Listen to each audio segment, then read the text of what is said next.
Senator, congratulations. Well, thank you. It has been a remarkable victory here in Iowa, and really a victory for the grassroots. I mean, it is breathtaking to see what happens when so many Americans stand up and decide they're fed up with what happens in Washington, and they want something different. They want a leader they can trust.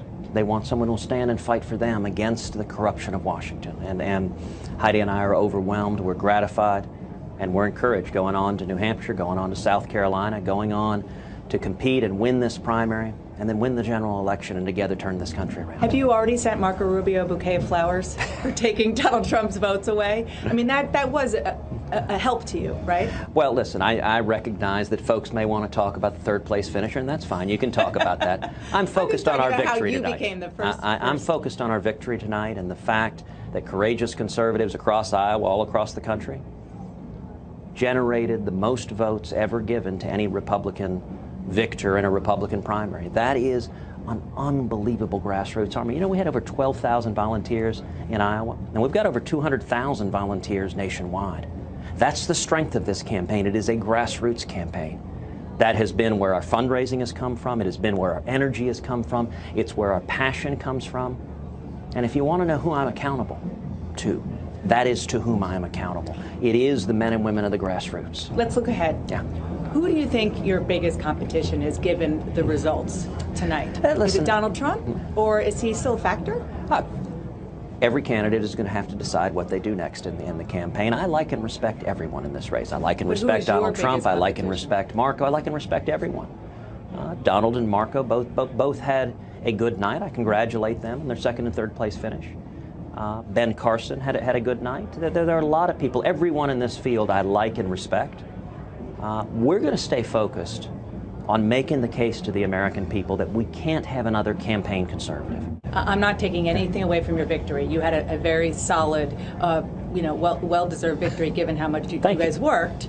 But Iowa is kind of tailor-made for Ted Cruz. If you look at the entrance polls, let me just give you an example. 85% said that they were conservative, 15% say they were moderate, and of the moderates, you only got like 9%. So how do you translate what you did here to other states that don't have such a conservative electorate? You know, Dan, I have to admit I'm kind of amused hearing that Iowa was tailor-made for us. Last night I was watching the news, and on every station, every media pundit was saying Cruz is going to lose. I heard that over and over and over again. Trump will win, Trump will win, Trump will win. Every media pundit. And then suddenly, when the grassroots proved the media wrong, then suddenly, well, of course, it was a foregone conclusion Ted was going to win.